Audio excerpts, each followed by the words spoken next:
emosyonal. Pero bitaw, dili ko maulaw mga panya ninyo. Kay masking wala ko'y kwarta, tunguna nga akong pagdagan, inyo kong gitagaan ang oportunidad. Nakita ninyo nga kaning himsog, nga pugada, nga mabdus, nga batanon, nga nasa inyong atubangan, na ay mabuhat, sulod, o gawas sa hawanan sa konseho. Sa una namang termino ni Mayor Tata, na natakaroy first ever scholarship program. Di pa rin kamutan na ni Mayor, kay matod pa niya, kay karon na namatay Davao del Sur State College, Santa Cruz Extension Campus, naging kamutan ni Atty. Gallego, di ba? Anak pa ni Mayor sa Muaday, dili ta makuntintuan na. Dapat mo gama ang ordinansa, katong nagspila sa gawas, tagahansan na itong financial assistance. Kaya dili man naling magpaskwila. Ikaw kabalo mang kaanak, kaya mong mama, maligya na itong isda, yung papa driver o ambulance, na yung mga kangabugada.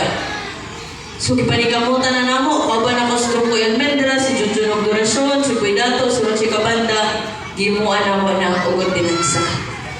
Karon, nanatay 139 scholars. Yes, dahil. Pila ang ginahatag sa munisipyo, ana? 13,000 pesos. Kung ma-approve na kami sa province, nga kanang go signal na nila, 25,000 pesos per semester per bata na siya. Di ka na sa pondo sa atong gobyerno. Wata nagsalig og pondo sa province or sa national. Di ka na sa ato ang taxes. So mo nang wala na sayang. Ang mga mihuras yung mga taxes na ginabayaran ninyo kay napadulong sa og programa na makita yun ninyo, manaag yung bunga. Last naman yun no, kanya mo pagkakunsihal, pribilehiyo lang mga yun ni. Pwede ka sunod balik na mo, hindi na may makadaog. Pero nagbilin mi ninyo tarong na mga programa.